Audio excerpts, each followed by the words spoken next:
Hi friends, परम education मध्ये मी आपलं परत एकदा स्वागत करतो. आपण सिमिलॅरिटी टॉपिक बघतोय. आपले यावरती 2 लेक्चर झालेले आहेत. आपण 1.1 प्रॅक्टिस सेट पण सॉल्व्ह केलाय आणि 1.2 जो प्रॅक्टिस सेट आहे याच्यावरचं बेसिक आपण काल बघितलं होतं आणि त्या बेसिक वर आधारित आपल्याला प्रॅक्टिस सेट बघायचा आहे. मी कालही ते सांगितलं होतं आणि आजही या लेक्चर मध्ये सुरुवात करण्या अगोदर हेच सांगेल की ज्यांनी लेक्चर सेकंड बघितलं नाही ते लेक्चर थर्ड मध्ये त्यांना काहीही समजणार नाही आणि ते लेक्चर सेकंड करू पण शकत नाही. आणि इझिली जर लेक्चर थर्ड आपल्याला जर करायचं असेल तर लेक्चर सेकंड बघणं खूप गरजेचं आहे, ज्यामध्ये की आपण काय एक्सप्लेन केलंय त्याला एका थोडक्यात रिव्हिजन म्हणून बघूया. तर आपण बीपीटी थेरम बघितला. So what is BPT theorem? BPT theorem काय सांगतोय की जर एक ट्रायंगल आहे आणि ह्या ट्रायंगलच्या एका साइडला जर एक लाईन पॅरलल असेल आणि ती उरलेल्या 2 साइडला जर कट करत असेल 2 डिस्टिंक्ट पॉइंट मध्ये, तर या साइडचा जो कट केल्यानंतर जो रेशो तयार झालाय हा रेशो जो डिवायडेशन झालंय हे एका सेम रेशो मध्ये सेम प्रपोर्शन मध्ये असेल. म्हणजे जर या ट्रायंगलला तुम्ही नाव दिलं ABC आणि याला पॉइंटला P आणि Q पॉइंट दिलं तर बाय बीपीटी थेरम तुम्ही काय म्हणू शकता, PQ is parallel to BC. जर PQ पॅरलल टू BC जर असेल तर बाय बीपीटी थेरम काय होईल, AP upon PB is equal to AQ upon QC. म्हणजे काय की एक साइड ट्रायंगलच्या एका साइडला पॅरलल असेल, एक लाईन ट्रायंगलच्या वन साइडला पॅरलल असेल, उरलेल्या 2 साइडला 2 डिस्टिंक्ट पॉइंट मध्ये कट करत असेल तर तयार होणाऱ्या डिव्हायडेशन मुळे तयार होणारा हा जो रेशो आहे हा या रेशो आणि हा रेशो सेम प्रोपोर्शन मध्ये असेल. हे तुम्हाला बीपीटी थेरम सांगतो. कोण सांगते? BPT theorem. आणि कॉन्व्हर्स काय सांगतोय की जर एक लाईन सपोज हे पॅरलल नाहीये, एक लाईन या 2 साइडला 2 डिस्टिंक्ट पॉइंट मध्ये कट करत असेल आणि हा जो रेशो आहे हा रेशो या ठिकाणी इक्वल असेल, हा रेशो आणि हा रेशो, तर याच्यावरून आपण म्हणू शकतो बाय कॉन्व्हर्स ऑफ बीपीटी. काय म्हणू शकतो आपण? By converse of BPT, by converse of BPT PQ is parallel to BC.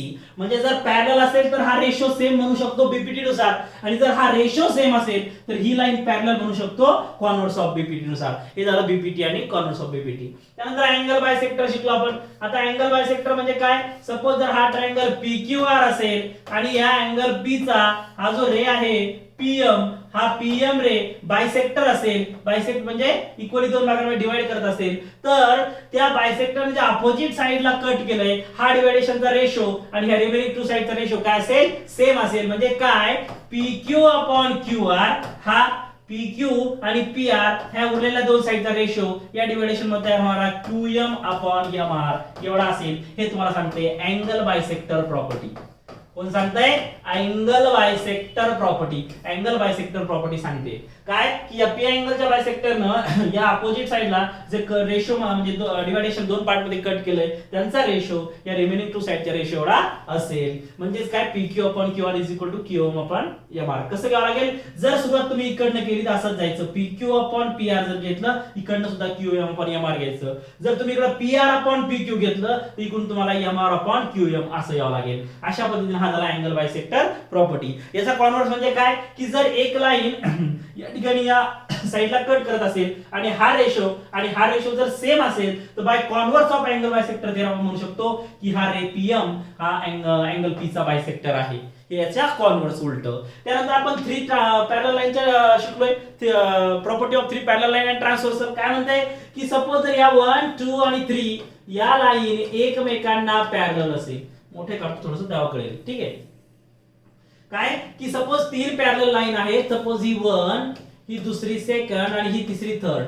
ही जर लाईन ह्या 3 लाईन एकमेकांना जर पॅरलल असेल, सपोज याला नाव दिलं L, M आणि N, या 3 लाईन एकमेकांना जर पॅरलल असेल आणि एक ट्रान्सव्हर्सल त्यांना इंटरसेक्ट करत असेल तर या ट्रान्सव्हर्सल मुळे तयार होणारा इंटरसेप्ट म्हणजे हा इंटरसेप्ट आणि हा इंटरसेप्ट याचा रेशो दुसऱ्या ट्रान्सव्हर्सल मुळे T2 ट्रान्सव्हर्सल मुळे तयार होणाऱ्या या इंटरसेप्ट आणि ह्या इंटरसेप्टच्या रेशोच्या इक्वल असेल. म्हणजे याला नाव तुम्ही जर A, B आणि C दिलं, याला नाव जर P, Q, R दिलं तर काय होईल? AB अपॉन BC हा इंटरसेप्ट AB अपॉन खालचा इंटरसेप्ट BC हा रेशो इकडचा PQ intercept upon PQR intercept याच्या एवढा असेल. हे आपण ही प्रॉपर्टी आहे the property of 3 parallel line and their transversal. या बेसिक गोष्टी आपण काल शिकलेलो आहे आणि याच बेसिक गोष्टी जर समजल्या असेल याच्यावर आधारित आपल्याला आजचा प्रॅक्टिस सेट सॉल्व्ह करायचा आहे. वेळ न घालवता प्रॅक्टिस सेट कडे जाऊया. काय म्हणलंय प्रॅक्टिस सेट 1.2 मध्ये first question Given below are the some triangles and length of line segment. Identify in which figure the ray PM is a bisector of triangle PQR. Sorry, angle PQR. Bisector of this triangle PQR. Okay. This triangle PQR चा angle PQR चा हा bisector आहे. हा रे जो PM आहे या QPR चा म्हणजे हा अँगल P चा बायसेक्टर आहे की नाही ते आपल्याला सांगायचंय. आता मला सांगा या ठिकाणी या बायसेक्टर म्हटलंय का नाही बायसेक्टर सांगायचंय म्हणजे काय करावं लागेल by converse of angle bisector वापरावं लागेल. म्हणजे काय की हा रेशो म्हणजे ही साइड अपॉन ही साइड म्हणजे हा रेशो जर या रेशोशी सेम आला तर आपण काय म्हणू तो बायसेक्टर आहे आणि जर रेशो सेम नाही आला तर आपण by converse of angle bisector म्हणू शकत नाही. ठीक आहे. मग या ठिकाणी काय करावं लागेल अगोदर जे आपल्याला या ठिकाणी गिवन दिलंय फिगर मध्ये त्या सर्व गोष्टी लिहून घेऊ. काय गिवन दिलंय PQ किती दिलाय तर PQ दिलाय 7 PQ 7 दिलाय. त्यानंतर PR किती दिलाय तर PR दिलाय 3 PQ 7 दिलाय PR 3 दिलाय. त्यानंतर QM किती दिलाय तर QM दिलाय 3.5 आणि MR किती दिलाय तर MR किंवा RM किती दिलाय तर RM दिलाय 1.5. RM किती दिलाय 1.5. काय करायचं रेशो घेताना सपोज हा ट्रायंगल इकडून जर सुरुवात केली PQ अपॉन PR तर इकडून सुरुवात करायला लागेल QM अपॉन MR आणि इकडून जर सुरुवात केली PR अपॉन PQ तर सुरुवात करायला लागेल RM अपॉन MR. अशा पद्धतीनं हा ट्रायंगल जर तुम्ही टिल्ट केला उलटा तर तुमच्या बरोबर तुमच्या लक्षात येईल. ठीक आहे. म्हणजे काय येईल या ठिकाणी सगळ्यात पहिले इकडून सुरुवात करू PQ अपॉन PR काय बघा PQ अपॉन PR चा रेशो बघा एक लक्ष द्या PQ अपॉन PR चा रेशो बघा PQ अपॉन PR चा ratio PQ upon PR 7 upon 3 कायला PQ 7 आणि PR 3 7 upon 3 this is equation number first हे इक्वेशन फर्स्ट झालं.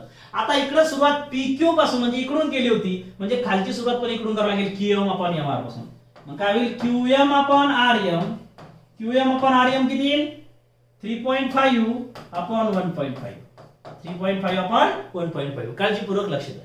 ठीक काय केलं PQ अपॉन PR घेतलं PQ अपॉन PR 7/3 आलं. आता इकडून PQ घेतल्यामुळे इकडून सुरुवात करायची QM अपॉन RM तर किती आलं 3.5 अपॉन 1.5.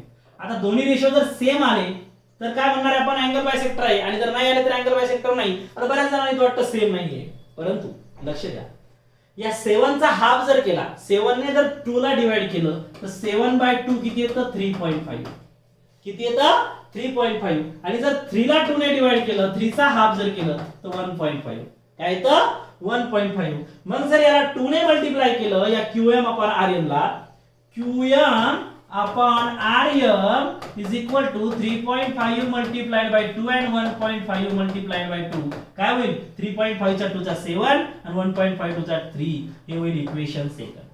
काय होईल equation second QM upon RM पण काय आला 7/3 आला. काय आला 7/3. ओके कसं आलं तर याला 2 ने मल्टिप्लाय केलं तर 7/3 आलं. मग तुम्ही काय म्हणू शकता फ्रॉम first and second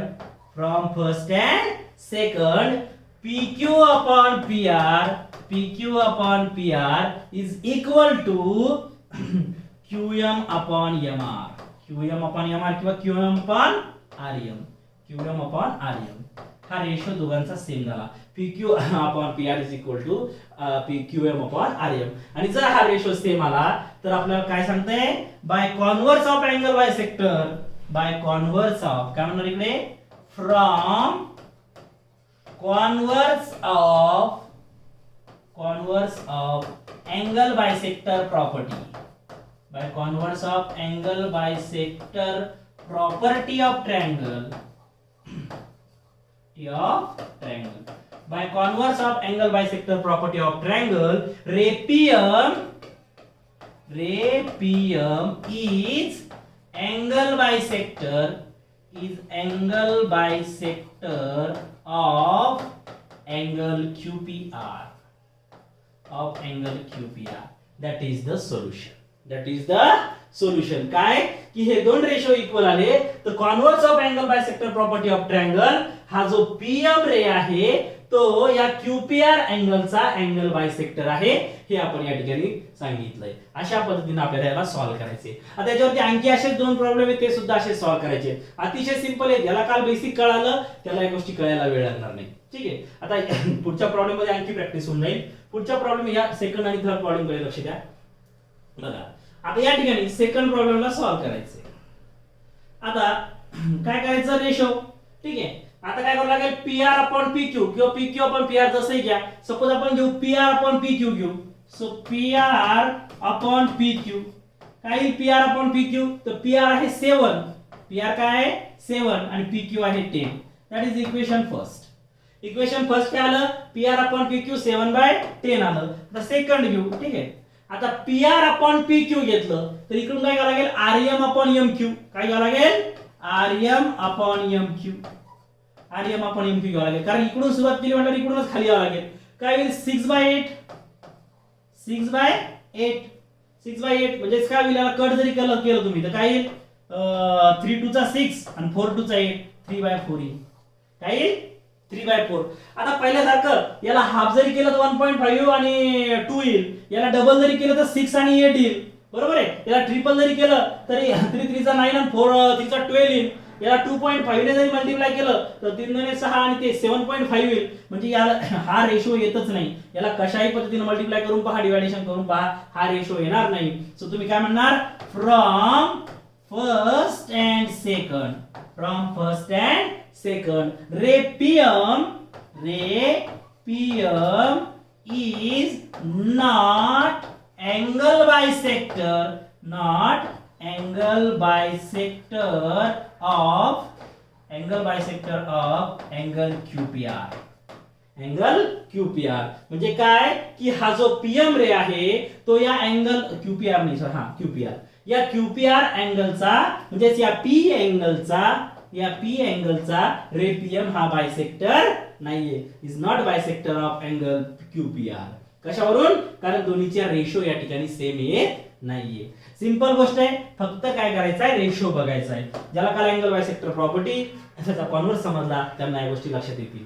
आता इथे पण काय करू, इकडून घेऊ PQ upon PR. So PQ upon PR काय होईल, PQ अपॉन PR तर PQ आहे 9, PQ आहे 9, PR आहे 10. सो हे होईल 9/10 फर्स्ट इक्वेशन. 9/10 first equation. सुरुवात इकडून PQ कोण गेली, PQ अपॉन PR काय करावं लागेल, QM अपॉन RM घ्यावं लागेल. सो QM अपॉन RM, तर QM अपॉन RM काय येईल, QM येईल 3.6 आणि RM काय येईल 4. RM काय येईल 4. आता बघा इथे काही रिलेशन सापडतंय का, बघा जर आपण याला 10 ने मल्टिप्लाय केलं, जर 10 ने मल्टिप्लाय केलं तर 3.6 ला जर 10 ने मल्टिप्लाय केलं काय होईल, 36. काय होईल 36, कारण 3.6 गोइंग टू 10. एक 10 ने मल्टिप्लाय केलं म्हणजे एक डेसिमल रिमूव्ह म्हणजे 36 आणि याला 10 ने केलं काय होईल 40. म्हणजे 4 10 चा 40 आणि 3.6 येता 36. आता जर सपोज याला डिवाइड करायचं म्हटलं तर काय येईल, 9 4 चा 36, 9 4 चा 36 आणि 10 4 चा 40. 10 into 4 40 and 9 into 4 36. That is the equation second. That is the equation second. काय आलं, फर्स्ट आणि सेकंड इक्वेशन मॅच झालं. कसं आलं बघा, 3.6 into 10 केलं 36 आणि 4 into 10 केलं 40. आणि जर याला कट करायचं 36 आणि 40 ला तर 9 4 चा 36 आणि 10 4 चा 40 दोघांनाही 4 ने डिवाइड केले, दोघांनाही 4 ने डिवाइड होतं. मग काय म्हणणार तुम्ही, from first and second by converse of, हे लिहून टाकायचं. कुठलं वाक्य हे, from converse of angle bisector property of triangle. From first and second काय म्हणणार तुम्ही अगोदर, from first and second PQ upon PR is equal to QM upon RM, हे लिहून टाकायचं. आणि हे लिहिलं की काय म्हणायचं, from converse of angle bisector property of triangle ray PM is angle bisector of angle QPR. काय म्हणायचं, by converse of angle bisector property of triangle ray PM is angle bisector of angle QPR. That is the solution. अशा पद्धतीने तुम्ही एक problem solve करू शकता. अगदी simple आहे, दी सिंपल प्रॉपर्टी आहे. ज्यांना ही प्रॉपर्टी समजली काल बेसिक मध्ये आणि ज्यांना समजलं नाही त्यांनी डायरेक्ट या लेक्चर वरतून नुसतं पाठ करून उपयोग नाही. तर आपलं बेसिक लेक्चर बघा, त्यातून गोष्टी समजून घ्या आणि नंतर पुढे करा. ठीक आहे, चला आता समोर जाऊया. समोर काय दिलंय, प्रॉब्लेम नंबर सेकंड. काय म्हटलंय प्रॉब्लेम नंबर सेकंड मध्ये? प्रॉब्लेम नंबर सेकंड मध्ये म्हणलंय in triangle PQR PM is 15, PQ is a 25 and PR is a 20, NR is a 8. State whether the line NM is parallel to side RQ आणि give reason. काय की ही NM या RQ साइडला parallel prove करायची.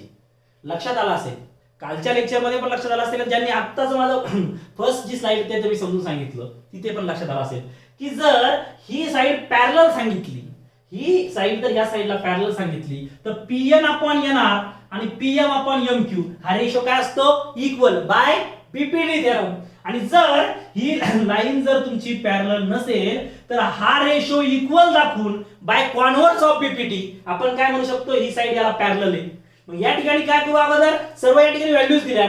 ही side आपण म्हणजे हा ratio आपण म्हणजे हे आपण हे हा रेशो आणि हे आपण हे दोन रेशो जर इक्वल दाखवले, जर दोन रेशो इक्वल आले तर बाय कॉन्व्हर्स ऑफ BPD काय म्हणू शकतो आपण, NM अपॉन RQ. कारण जर रेशो इक्वल आले तर या ठिकाणी या लाईन पॅरलल होतात. मग या ठिकाणी सगळ्यात पहिले आपण स्टेप बाय स्टेप सॉल्व्ह करूया. दिलेल्या गोष्टी लिहून घेऊ. सो काय म्हणू आपण, PM किती दिलाय 15, PQ किती दिलाय तर 25, त्यानंतर PR किती दिलाय तर 20 आणि त्यानंतर लास्टला काय तर NR किती दिलाय तर 8. NR किती दिलाय 8. PM दिलाय 15, PQ दिलाय 25, PR दिलाय 20 आणि NR दिलाय 8. आता रेशो घ्यायचा. सगळ्यात पहिले कोणता घेऊ, PN अपॉन NR.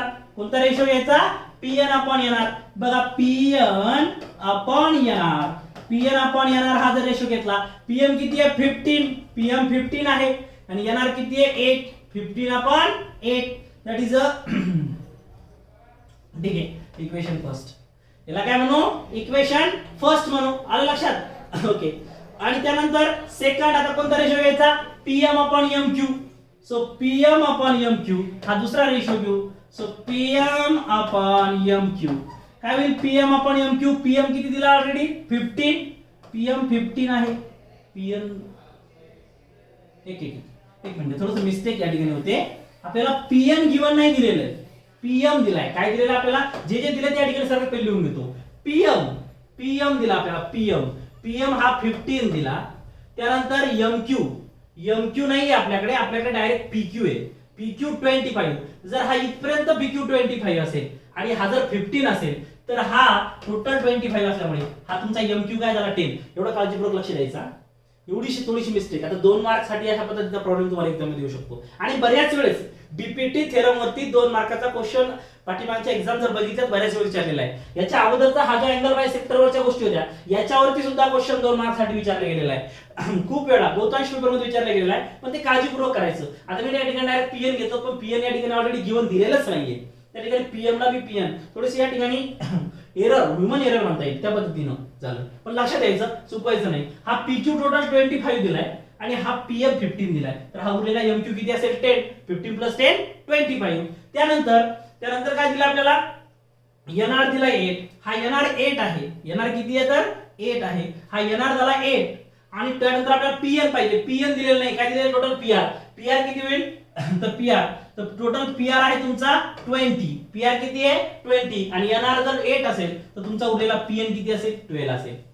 PM किती असेल 12 असेल, म्हणजे 12 + 8 20. आता हे झालं ओरली, परंतु या सर्व गोष्टी आपल्याला लिहावं लागेल. काय करावं लागेल, लिहावं लागेल. मग आपण काय म्हणू या ठिकाणी आपण म्हणू PR is equal to, PR कशापासून बनलाय तर PN + NR पासून PR बनलाय. PN + NR. आता ज्या ज्या गोष्टी गिवन त्या लिहून टाकू. तर PR आहे 20, PN फाइंड करायचा आहे आणि NR आहे 8. सो तुमचा PN किती होईल तर PN होईल हा 20 इकडे आला 8, 20 - 8 तुमचा PN मिळाला 12. PN किती मिळाला 12 मिळाला. आता PN 12 मिळाला. आता PM फाइंड करायचा आहे. PQ कशापासून बनलाय तर PQ बनलाय PM + MQ.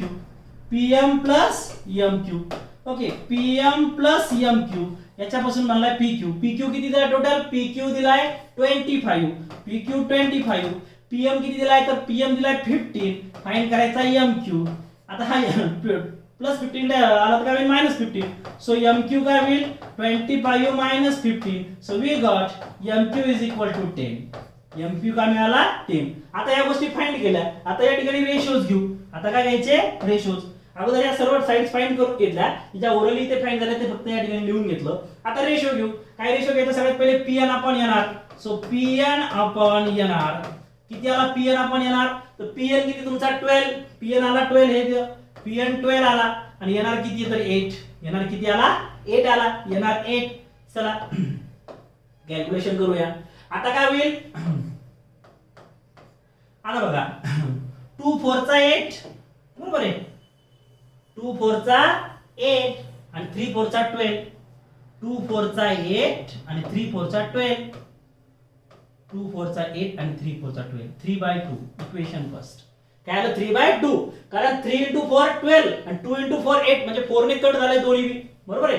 आता या ठिकाणी तुम्हाला डिव्हायडेशन तर येतच असेल काय विषयाने कट करता गेलं पाहिजे. 3 4 चा 12 आणि 2 4 चा 8 4 न दोघांनाही मल्टिप्लाय केलं तर 12/18 आणि याला मल्टिप्लाय केलं 12/18. ठीक आहे म्हणजे सॉल्व्ह होते. ठीक आहे.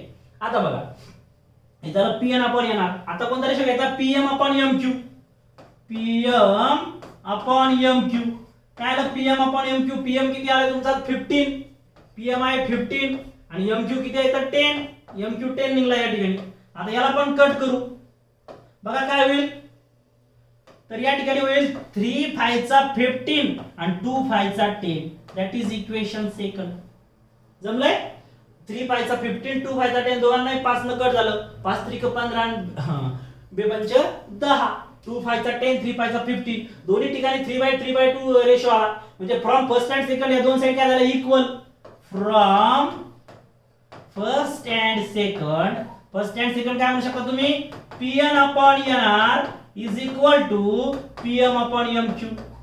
Pm अपॉन MQ म्हणजे काय की हे दोन रेशो काय झाले हा इथपर्यंत आपण हे दोन रेशो जर इक्वल झाले तर बाय कॉन्व्हर्स ऑफ बीपीटी पाठीमागच्या पण लेक्चर मध्ये जा तिथं बघा आणि जे फर्स्ट मी सोडून सांगितलं ते बघा टेक्स्ट बुक मध्ये बघा.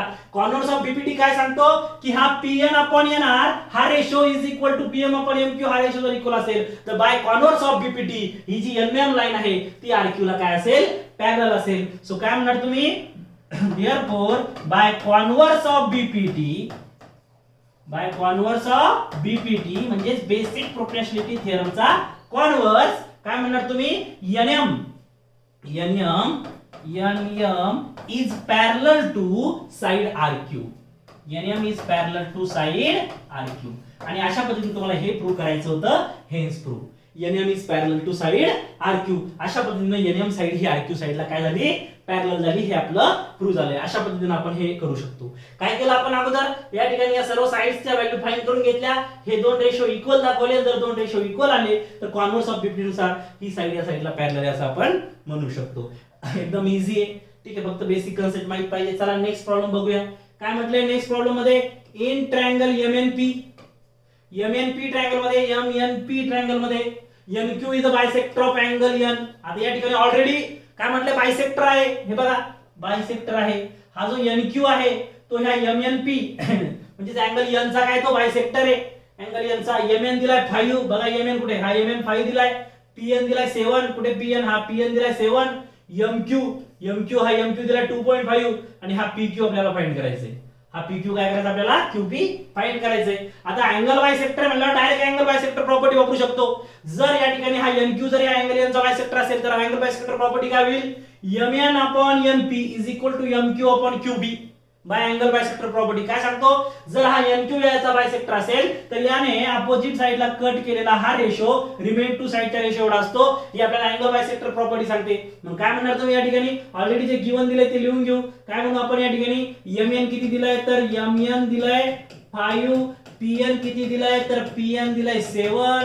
MQ किती दिलाय तर 2.5 इथपर्यंत लिहून घेतलं. नंतर काय म्हणू NQ is a bisector of angle N. अगोदर हे दाखवावं लागेल. आणि जर हा NQ अँगल N चा बायसेक्टर आहे तर आपण काय म्हणू शकतो बाय अँगल बायसेक्टर प्रॉपर्टी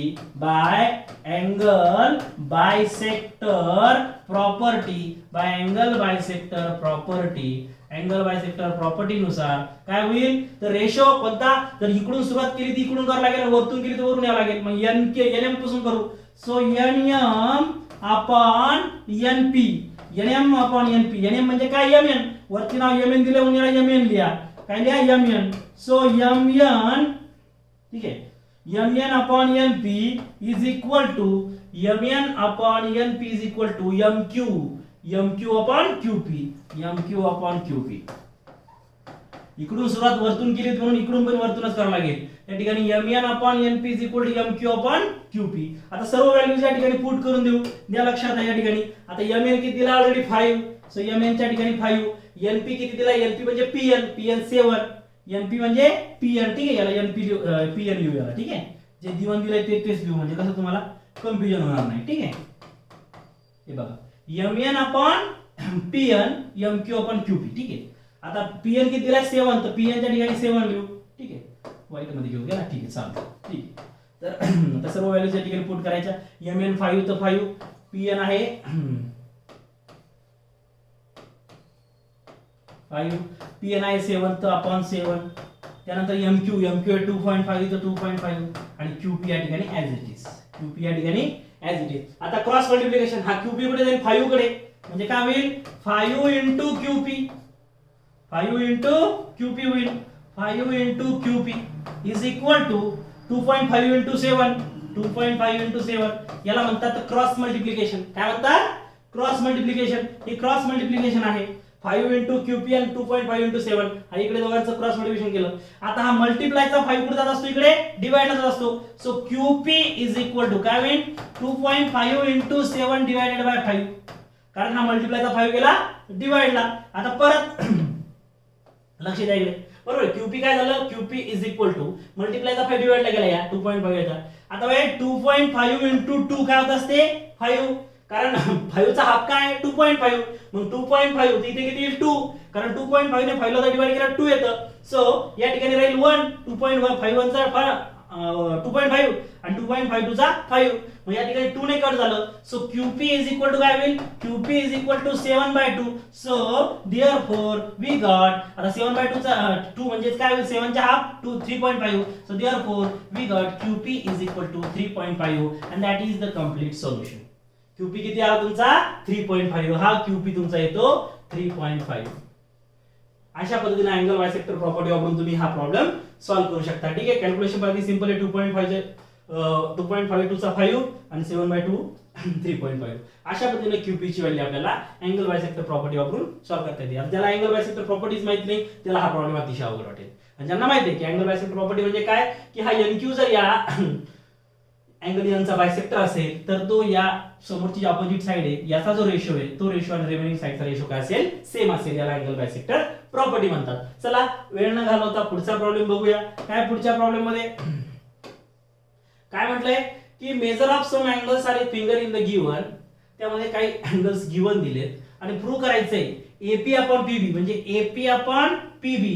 पुढचे काय, एक्यू अपॉन क्यूसी. वाव. आता मला सांगा की एपी अपॉन पीबी आणि एक्यू अपॉन क्यूसी केव्हा म्हणू शकतो आपण, कोणता थेरम आठवतो याच्याकडे बघून, बीपीटी थेरम. काय सांगतो बीपीटी थेरम, जर ही पीक्यू लाईन या बीसी लाईनला पॅरलल असेल, ज्यावेळेस ही one line is parallel to one side of a triangle and it intersect two distinct point in another two side of triangle, then it divides the same ratio or same proportion by BPT theorem. म्हणजे काय, ही PQ line जर या BC साइडला parallel असेल आणि ती ह्या AB आणि AC ला दोन पॉइंट मध्ये इंटरसेक्ट करत असेल तर हा ratio AP upon PB is equal to AQ upon QC, म्हणजे हा रेशो असेल. मग तर हे प्रूव्ह करण्यासाठी आपल्याला काय प्रूव्ह करावं लागेल, अगोदर ही PQ आणि BC लाईन एकमेकांना पॅरलल आहे हे जर प्रूव्ह केलं तर तुम्ही हे प्रूव्ह करू शकता BPT theorem नुसार. मग अगोदर PQ आणि BC पॅरलल कसं प्रूव्ह करायचं त्यासाठी पण एक ट्रिक आहे, लक्ष द्या. काय की जर सपोज हे PQ आणि BC लाईन मध्ये जर ही AB ट्रान्सव्हर्सल म्हटलं, काय म्हटलं, या PQ आणि BC लाईन मध्ये AB जर ट्रान्सव्हर्सल म्हटलं तर पॅरलल लाईन आठवा. पॅरलल लाईन मध्ये मी करस्पॉन्डिंग अँगल वगैरे हे कन्सेप्ट शिकवले होते. पॅरलल लाईनचं लेक्चर आठवा. त्या लेक्चर नसेल तर परत ते लेक्चर बघा पॅरलल लाईन वाला, तेव्हा लक्षात येईल की हा अँगल आणि हा अँगल काय असते, करस्पॉन्डिंग अँगल. कोणते अँगल असतात, करस्पॉन्डिंग एकदा समोरासमोरचे. म्हणजे जर सपोज आपण असे चार व्यक्ती उभे आहेत तर आपल्या समोरासमोरचे व्यक्ती म्हणजे काय असतं आपला करस्पॉन्डन्स. मग या ठिकाणी जर या लाईन मध्ये ही जर ट्रान्सव्हर्सल असेल तर हा अँगल आणि हा अँगल एकमेकांच्या समोरचे हे काय करस्पॉन्डिंग अँगल आहेत. आणि ज्या वेळेस करस्पॉन्डिंग अँगल इक्वल असतात तर बाय करस्पॉन्डिंग अँगल टेस्ट त्या साइड काय असतात पॅरलल असतात. जेव्हा दोन साइडला एक ट्रान्सव्हर्सल दोन्ही साइडला इंटरसेक्ट करते आणि त्यामुळे तयार होणारे करस्पॉन्डिंग अँगल हे काँग्रंट असतात, इक्वल असतात, तेव्हा बाय करस्पॉन्डिंग अँगल टेस्ट त्या दोन साइड एकमेकांना पॅरलल असतात. हे आपण पॅरलल लाईन मध्ये 9th क्लासमध्ये, बरोबर आहे, 9th क्लासमध्ये आपण त्या गोष्टी शिकलेलो आहे. 9th क्लासचा पॅरलल लाईन हो 9th क्लासचा सेकंड टॉपिक आहे पॅरलल लाईन्स. त्यामध्ये ह्या गोष्टी सांगितलेल्या आहेत, त्याच्या अगोदरही सांगितलेल्या आहे, पण 9th क्लासमध्ये क्लिअरली आपल्याला त्या ठिकाणी आपण करस्पॉन्डिंग अँगल टेस्ट प्रूव्ह केलेली आहे. तो आपल्याला एक थेरमच आहे, तो आपण प्रूव्ह केलेला आहे. त्यामुळे तुमच्या ह्या गोष्टी लक्षात येईल. नसेल लक्षात आलं तर त्या ठिकाणी बघा भरपूर सारे कन्सेप्ट क्लिअर होतील. मग आपण या ठिकाणी काय म्हणणार त्याला स्टेप बाय स्टेप सॉल्व्ह करूया. Okay let's see here. Okay काय म्हणू आपण या ठिकाणी angle APQ is 60 degree. Angle APQ is a 60 degree and दूसरा कोणता अँगल आहे angle ABC is also 60 degree. Angle ABC is also 60 degree. Okay, so therefore काय म्हणणार आपण इथे therefore angle APQ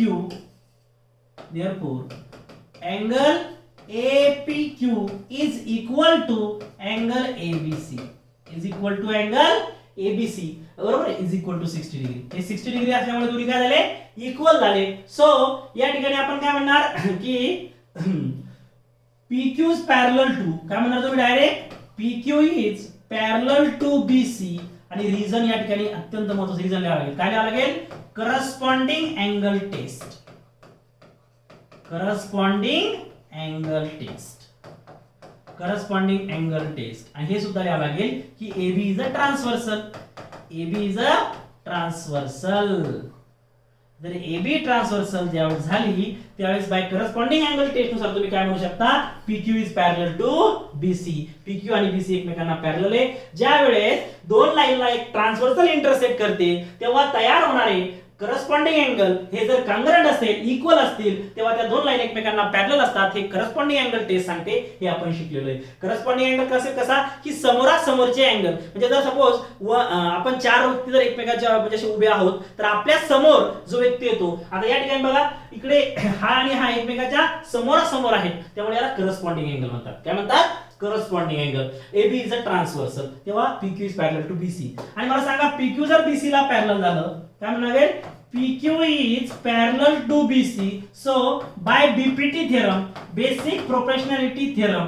BPT theorem काय सांगतो आपल्याला by BPT basic proportionality theorem जेव्हा ही साइड याला पॅरलल असेल तर हे रेशो काय असतो इक्वल. काय असते AP upon PB is equal to AQ upon QC आणि हेच आपल्याला प्रूव्ह करायचं होतं. AP upon PB is equal to AQ upon QC. Hence proof. अशा पद्धतीने आपण याला प्रूव्ह करू शकतो. याला जर तुम्हाला गिवन टू प्रूव्ह आणि प्रूव्ह या फॉर्म मध्ये लिहायचं असतं तरी लिहिता येईल. गिवन मध्ये ह्या गोष्टी लिहायच्या, टू प्रूव्ह मध्ये हे लिहायचं आणि बाकी उरलेल्या हे सर्व गोष्टी प्रूव्ह मध्ये लिहायच्या. गिवन मध्ये काय लिहिणार तुम्ही अँगल APQ 60 डिग्री ABC चा 60 डिग्री लिहिणार. टू प्रूव्ह मध्ये हे सेंटेन्स लिहायचं AP upon PB हे टू प्रूव्ह मध्ये लिहायचं आणि बाकी हा कंटेंट प्रूव्ह मध्ये लिहायचा. त्या फॉर्म मध्ये सुद्धा तुम्ही याला प्रूव्ह करू शकता. ज्यावेळेस या ट्रायंगल कडे बघितलं त्यावेळेस प्रूव्ह करायचं थोडंसं अवघड वाटतं की आता याला कसं प्रूव्ह करणार. मात्र त्याला एकदम स्टेप बाय स्टेप गेलं कन्सेप्च्युअल गेलं तर सगळ्या गोष्टी आणि बरोबर. यामुळे 9th चे टॉपिक शिकवताना प्रत्येक सांगितलं जातं की याचा उपयोग नेक्स्ट इयर होणार आहे, पुढच्या सिलेबस मध्ये होणार आहे, पुढच्या चॅप्टर मध्ये होणार आहे. त्यावेळेस ते समजत नसतं पण आज याला कळतं. ज्याला या ठिकाणी करस्पॉन्डिंग अँगल टेस्ट हा कन्सेप्टच माहित नसेल, पॅरलल लाईन मधला करस्पॉन्डिंग अँगल हा कन्सेप्ट माहित नसेल तर त्याला हा प्रॉब्लेम रट्टा मारल्याशिवाय पर्याय नाही. काय की बाबा हे करस्पॉन्डिंग अँगल टेस्ट मुळे ह्या लाईन पॅरलल येतात एवढंच तो सांगेल, पण ती कन्सेप्ट कशी आली खरंच ते का आलं हे त्या ठिकाणी कळणार नाही. त्यामुळे 9th चे प्रत्येक टॉपिक हा करणं गरजेचं आहे, प्रत्येक कन्सेप्ट समजून घेणं गरजेचं आहे. हे प्रत्येक वेळेस सांगितलं जातं. आता याचाही उपयोग बीपीटीचा, आता हा बी उपयोग अगेनली समोर कुठेतरी होणार आहे, त्यामुळे हाही कन्सेप्ट घेणं गरजेचं आहे. काय की जर एक ट्रायंगलच्या एका साईडला एक लाईन पॅरलल असेल आणि दुसऱ्या रिमेनिंग दोन साईडला ती दोन डिस्टिंक्ट पॉईंट मध्ये इंटरसेक्ट करत असेल, तर त्या डिस्टिंक्ट पॉईंट मध्ये हे तयार होणारा रेशो जो आहे हा एपी अपॉन पीबी आणि क्यू अपॉन क्यूसी हा इक्वल असतो, हा बीपीटी थेरम सांगतो. ह्याही कन्सेप्ट महत्त्वाचे असतात. ठीक आहे, तर हा प्रॉब्लेम नंबर 4 समजला असेल. चला आता पुढचा प्रॉब्लेम बघूया. काय म्हणलं, इन ट्रापेझियम, ओके, इन ट्रापेझियम एबीसीडी, हा एबीसीडी एक ट्रापेझियम आहे. यामध्ये एबी पीक्यू ला आणि पीक्यू बीसी ला म्हणजे या तीनही साइड एकमेकांना पॅरलल आहेत आणि ऑलरेडी आपल्याला काही त्यांचे हे पण दिलेत व्हॅल्यूज. तर एपी किती दिलाय, एपी दिलाय 15, पीडी किती दिलाय, पीडी दिलाय 12, क्यूसी किती दिलाय, क्यूसी दिलाय 14 आणि आपल्याला बीक्यू फाइंड करायचंय. बीक्यू काय करायचंय, फाइंड करायचंय. कोणता थेरम वापरावा लागेल, फिगर बघितल्या ज्यांनी कालचं बेसिकचं लेक्चर केलं त्यांना फिगर बघितल्या समजून येईल की काय करायचंय. तीन पॅरलल लाईन म्हणजे the property of three parallel lines and their transversal या ठिकाणी यूज करायची. म्हणजे काय, property of three parallel lines and transversal काय सांगते, जेव्हा तीन लाईन पॅरलल असतात आणि त्यांना दोन ट्रान्सव्हर्सल इंटरसेक्ट करतात, तेव्हा पहिल्या ट्रान्सव्हर्सल मुळे तयार होणारा इंटरसेप्टचा रेशो हा दुसऱ्या ट्रान्सव्हर्सल मुळे तयार होणारा इंटरसेप्टचा रेशो एवढा असतो. म्हणजे हा एपी अपॉन पीडी हा बीक्यू अपॉन क्यूसी च्या इक्वल असतो. हे आपल्याला सांगते the theorem property of three parallel and their transversal. ठीक आहे, काय मग आपण जे गिवन दिलंय ते या ठिकाणी लिहून घेऊ. काय गिवन दिलंय, तर गिवन दिलंय side AB is parallel to side PQ is parallel to side DC. Parallel to side DC या तीनही एकमेकांना पॅरलल आहेत. बरोबर आहे. म्हणजे जे गिवन दिलंय ते ऑलरेडी लिहून घेऊ. परत काय दिलंय, AP is equal to 15, PD is equal to 12. त्यानंतर काय दिलंय, BQ फाइंड करायचा आहे आणि आपल्याला गिवन दिलाय QC is equal to 14. So काय म्हणणार या ठिकाणी तुम्ही, by property of three parallel lines and their transversal, by property of three parallel lines and their transversal काय सांगते, थ्री पॅरलल लाईन्स आणि त्याची ट्रान्सव्हर्सलची प्रॉपर्टी, जेव्हा तीन लाईन एकमेकांना पॅरलल असेल त्यांना जी एक ट्रान्सव्हर्सल इंटरसेक्ट करते त्या ट्रान्सव्हर्सल मुळे तयार होणारे जे इंटरसेप्ट आहे त्या पहिल्या इंटरसेप्टचा रेशो हा दुसऱ्या ट्रान्सव्हर्सल मुळे तयार होणाऱ्या इंटरसेप्टचा रेशो एवढा असतो. त्याला आपण म्हणतो by property of three parallel lines and their transversal. या कन्सेप्टचा उपयोग काही हॉट क्वेश्चन सॉल्व करताना, मोठा जे क्वेश्चन बिगेस्ट 4 मार्क्स 5 मार्क्सचे क्वेश्चन आहे त्या ठिकाणी सुद्धा उपयोग होतो. त्यामुळे हा कंटेंट समजून घेणं गरजेचं आहे बेसिक लेक्चर मध्ये. ठीक आहे, सो काय होईल मग आता, AP upon PD is equal to BQ upon QC. Okay, आणि यावरती डेफिनेटली 2 मार्क्स किंवा काही वेळेस एक्झाम मध्ये 2013 पासून जर बघितलं, 2017 नंतर 2 मार्कला क्वेश्चन आले, त्या अगोदर जरी बघितलं तर यामध्ये याच्यावरती 4 मार्क्स 3 मार्क्सचा पण क्वेश्चन विचारला गेलेला आहे. ओके, आणि आता सध्या 2 मार्कचा क्वेश्चन यामध्ये लास्ट जी प्रीवियस एक्झाम झाली त्यामध्ये पण 2 मार्कचा क्वेश्चन स्टेट बोर्ड मध्ये विचारला गेलेला आहे. ठीक आहे, so AP upon PD is equal to BQ upon QC.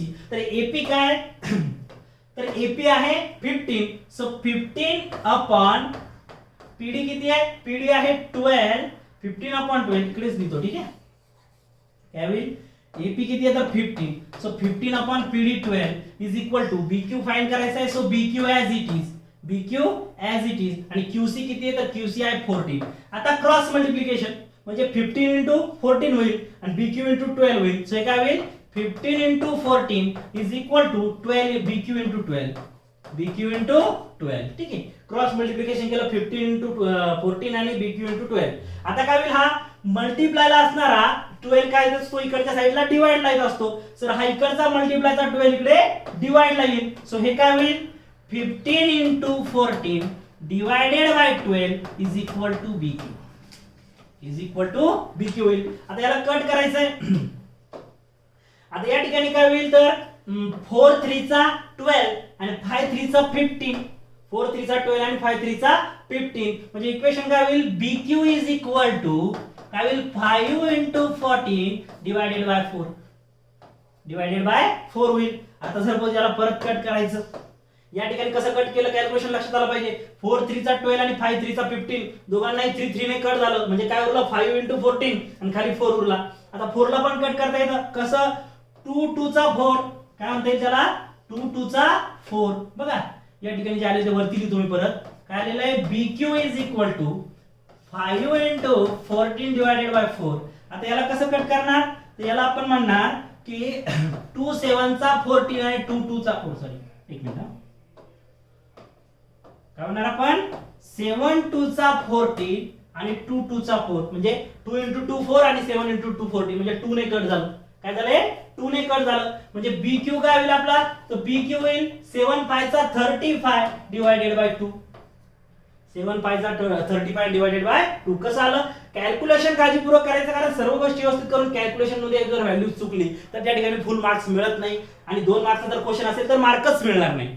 कारण 2 मार्कचा जर क्वेश्चन असेल तर कुठल्याही स्टेपला आणि कन्सेप्टला मार्क मिळणार नाही. जर आन्सर करेक्ट असेल तेव्हा 2 मार्क मध्ये मार्क मिळतील आणि मोठा जर क्वेश्चन असेल तर त्यामध्ये सुद्धा एक किंवा अर्धाच मार्क मिळेल कारण कॅल्क्युलेशन महत्त्वाचं आहे. तर काय होईल या ठिकाणी 4 × 3 12 आणि 5 × 3 15 म्हणजे तो 5 × 14 डिवायडेड बाय 4 जर केलं तर काय होईल 2 2 चा 4 आणि 7 2 चा 14 मग काय उरलं खाली 5 7 आणि 2 तर 5 × 7 35 डिवायडेड बाय 2 आणि 35 डिवायडेड बाय 2 जर केलं तर आपल्याला BQ मिळेल 17.5 बिकॉज 17.5 2 चा 35 आणि 35 चा हाफ 17.5. तर या ठिकाणी जी BQ आपल्याला फाइंड करायचं होतं ती BQ ची व्हॅल्यू मिळाली 17.5. अशा पद्धतीने आपण या ठिकाणी the property of 3 parallel lines and their transversal अशा पद्धतीने त्याचा उपयोग आपण करू शकतो. ठीक आहे that is the problem number 5 आणि हा याचं कंप्लीट सोल्युशन आहे. अशा पद्धतीने आपण याला सॉल्व्ह करू शकतो. ठीक आहे त्यानंतर आपण 6 नंबरचा क्वेश्चन बघूया आणि ह्या लेक्चरचा हा शेवटचा क्वेश्चन असेल. बाकीचे क्वेश्चन जे आहेत ते आपण नेक्स्ट लेक्चर मध्ये बघूया. पहिले 6 क्वेश्चन या लेक्चर मध्ये आणि नंतरचे जे 4 क्वेश्चन राहतात ते आपण नेक्स्ट क्वेश्चन लेक्चर मध्ये बघूया. ठीक आहे तर या ठिकाणी काय म्हटलंय find the QP. QP find करायचा आहे. कुठे QP हा QP आपल्याला फाइंड करायचा आहे by using the information given in the figure.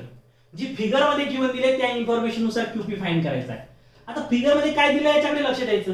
काय दिलंय फिगर मध्ये आता या ठिकाणी हे काय सांगताय बायसेक्टर हा NQ जो आहे तो या अँगल यांचा बायसेक्टर हे 2 डॉट दिलेत म्हणजे हे 2 अँगल इक्वल आहे आणि जो सेगमेंट किंवा जो रे एका अँगलला 2 पार्ट मध्ये डिवाइड इक्वल पार्ट मध्ये त्याचा अर्थ काय इक्वल जर इक्वल पार्ट मध्ये डिवाइड करत असेल तर त्याला आपण काय म्हणतो अँगल बायसेक्टर म्हणतो. म्हणजे हा NQ जो आहे तो अँगल यांचा बायसेक्टर आहे आणि ज्या वेळेस हा बायसेक्टर समोर ऑपोजिट साइडला कट करतो तर तो रेशो आणि रिमेनिंग टू साइडचा रेशो इक्वल असतो. हे कोण सांगते आपल्याला अँगल बायसेक्टर प्रॉपर्टी सांगते. अँगल बायसेक्टर प्रॉपर्टी म्हणजे काय की हा MN अपॉन हा PN is equal to MQ upon QP हा रेशो इक्वल असतो. हे आपल्याला अँगल बायसेक्टर प्रॉपर्टी सांगते. त्यासाठी ज्या फिगर मध्ये दिले ती गिवन इन्फॉर्मेशन लिहून घेऊ. काय दिले आपल्याला तर MN किती दिलाय तर MN दिलाय आपल्याला 25. MN आपल्याकडे 25 आहे. आपल्याकडे PN किती आहे तर PN 40 आहे 40. ओके त्यानंतर MQ किती आहे तर MQ आपल्याकडे 14 आहे आणि आपल्याला QP फाइंड करायचा आहे. QP काय करायचा आहे फाइंड करायचा. आणखीन काय गिवन दिलंय तर NQ इज काय म्हटलंय NQ is a bisector. Figure मध्ये जे दिलंय ते ऑलरेडी लिहून घ्यावं लागेल कारण जोपर्यंत तुम्ही याला लिहित नाही तोपर्यंत तुम्ही त्या ठिकाणी अँगल बायसेक्टर प्रॉपर्टी यूज करू शकत नाही. त्यामुळे आपल्याला अगोदर लिहावं लागेल NQ is a bisector of angle N. NQ is a bisector of angle N आणि ज्यावेळेस तुम्ही हे स्टेटमेंट लिहिलं की NQ हा अँगल यांचा बायसेक्टर आहे तेव्हा तुम्ही म्हणू शकता की bye angle bisector property.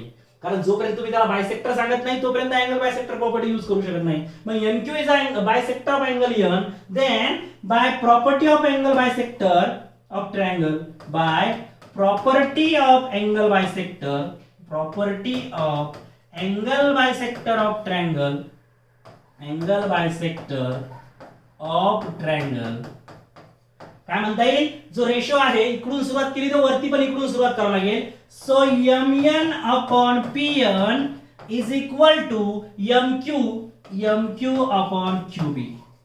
MQ upon QP. Angle bisector property मध्ये फक्त एवढीच गोष्ट लक्षात घेतली गेली पाहिजे की जर तुम्ही इकडून MN अपॉन NP वरतून सुरुवात केली तर इकडून सुद्धा MQ अपॉन QP पासूनच सुरुवात करावी लागेल. अदरवाइज जर तुम्ही यामध्ये काही मिस्टेक केली तुमचा आन्सर रॉंग होऊन जाईल आणि पूर्ण क्वेश्चन त्या ठिकाणी रॉंग होऊन जाईल.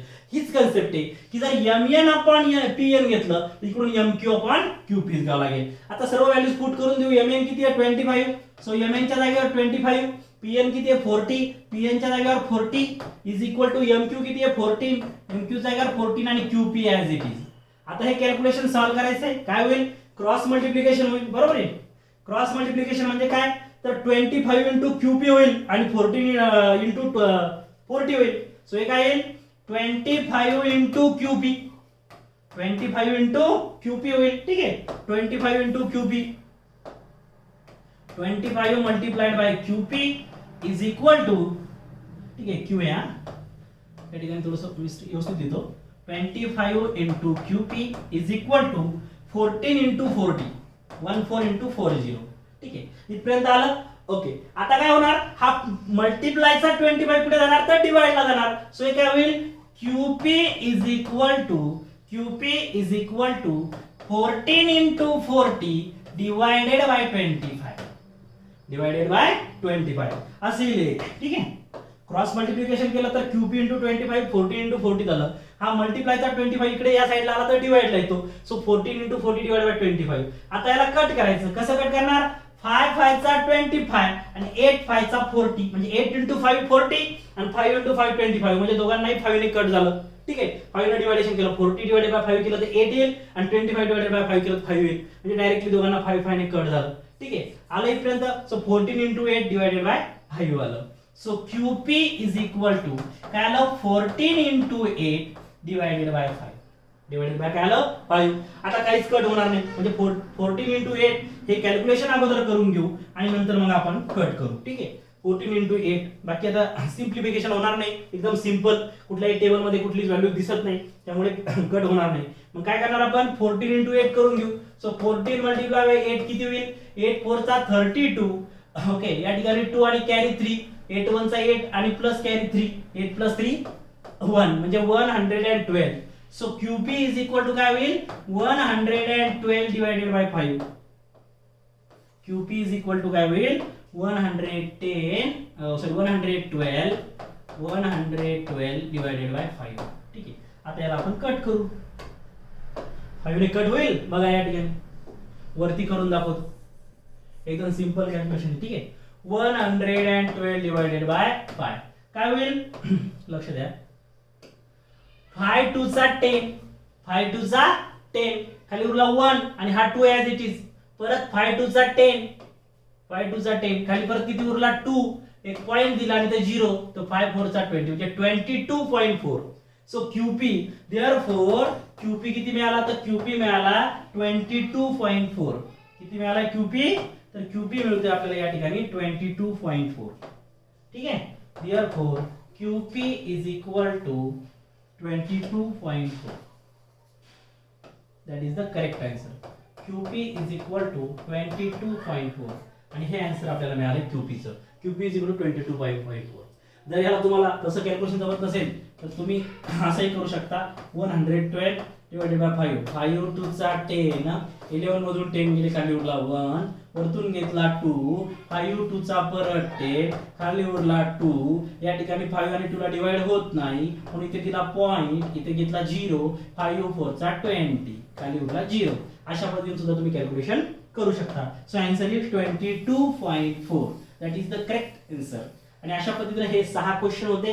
एकदम कन्सेप्च्युअल क्वेश्चन आहेत आणि हा 1.2 जो प्रॅक्टिस सेट आहे हा पूर्ण कन्सेप्ट वरती बेस आहे. याच्यामध्ये यूज केलेला कन्सेप्ट हे अतिशय महत्त्वाचे आहेत, कारण हॉट प्रॉब्लेम जे तुम्हाला या सिमिलॅरिटी चॅप्टरच्या प्रॅक्टिस सेट प्रॉब्लेम सेटमध्ये प्रॉब्लेम मिळतील, त्यामध्ये जे high order thinking hot question असतात, एक्झाम मध्ये 2-3 क्वेश्चन त्या टाइपचे तुम्हाला असतीलच, त्यामध्ये सुद्धा या कन्सेप्टचा यूज होतो. अतिशय 1.2 पूर्ण सिमिलॅरिटी टॉपिक मध्ये 1.2 यामधले ज्या कन्सेप्ट आहेत या कन्सेप्टचा यूज बऱ्याच ठिकाणी होतो, त्यामुळे या कन्सेप्ट समजल्या गेल्या पाहिजे. बेसिक लेक्चर आज जर काही अडचण आली असेल लेक्चरमध्ये तर बेसिक लेक्चर कम्प्लिटली टोटल बघा, ते बघितल्यानंतर हा 1.2 प्रॅक्टिस सेट इझी वाटेल. आता जे राहिलेले प्रॉब्लेम 7, 8, 9 आणि 10 हे 4 प्रॉब्लेम आपण नेक्स्ट लेक्चरमध्ये बघूया. थँक्यू.